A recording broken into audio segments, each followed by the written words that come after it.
Hi, I'm Tim. Welcome to Watchbox, and thanks for logging on. If you love this watch, email me, tmosso@thewatchbox.com. It's your purchase and pricing email question line for buying this or any watch you see on any Watchbox platform. It's in the description below. Reach out to me at tmosso@thewatchbox.com. Today, we're discussing a 2020 launch celebrating 20 years of the Paneristi.com website.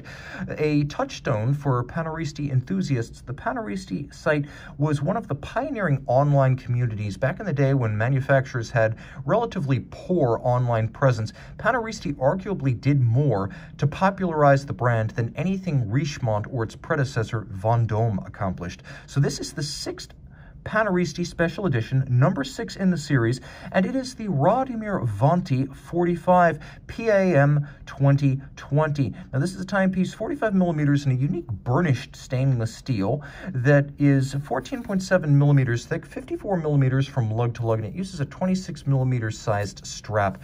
Throwing it on my wrist, 16 centimeters in circumference. You can see, as with most wire lug Radiomirs, it has that look of the 1930s and 40s reference 3646 combat watch, which means that it's really just a square on your wrist. The lugs are barely there, and they hardly touch on the edge of your wrist. So even if your wrist is really tiny, and I mean like 13.5 centimeters circumference, I've seen women wear these Panerai Rod 45 wire lugs, so you can guarantee it's going to fit on your wrist. You can see Venti 20 down at 6 o'clock on the case, and not quite thin enough to fit underneath a dress cuff. You should be just fine with just about any jacket, sports or formal. It has a lovely, minimally tanned leather strap with that 1970s style Panerai OP logo, and this is really quite minimally treated. You can see more of the natural fibers and imperfections of the hide, and it gives it a raw, almost utilitarian appearance that's very much keyed to the image the brand cultivates. Contrasting stitch, you can see this is brand new. It's calfskin, exceptionally soft for its thickness, with a sheer side, and then it's the same on the underside. It is made by hand in Italy, the ancestral home of Panerai. The Caseback, I thought we should touch on this. It has individual numbering. It is 100 meters water resistant, and you feature the image of the anniversary edition.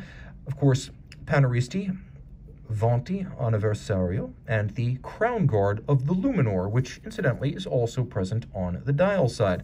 Now, this is a brushed and polished caseback, solid, so not a lot to see, but we'll talk about the movement in a moment. I should also mention that the traditional lug removable system for the wire lug Radiomir is still in place.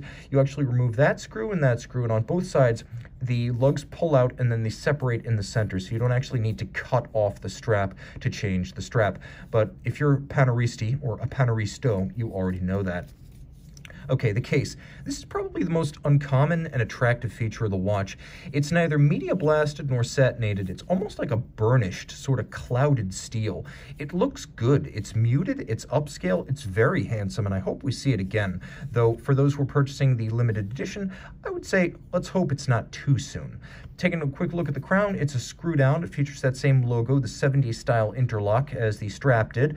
100 meters water resistant, and although it appears to be domed and bubble shaped, this is a plexiglass tribute sapphire rather than a true plexiglass, so it actually gives you more scratch resistance. The dial is going to be the talking point. It's controversial. I'm not going to sugarcoat it. Some people love, some people hate, and there's almost no one in between. But it is composed of attractive elements. You have a lovely brown bronze sunburst of extraordinary quality. It's truly luminous. It shimmers, it shines, and it seems to reflect more light than actually is directed at it. It almost seems to phosphoresce.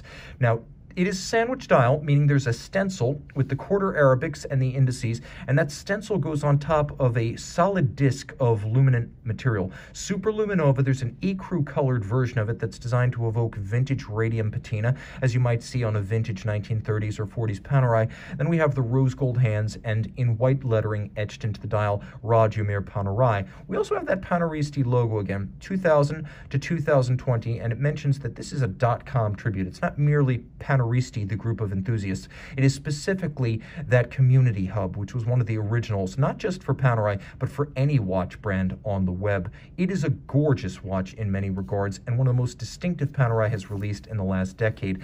Now, though you can't see it, there is, in the case, a manual wind 3-day power reserve caliber P6000.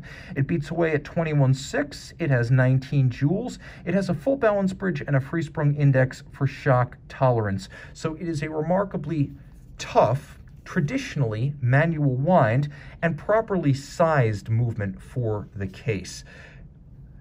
Now, though it is the PAM 2020, remember, there are 1,020 pieces made. Reach out to tmosso at thewatchbox.com to get your hands on this one. And we are back with the blazing loom of the PAM 2020 Paneristi.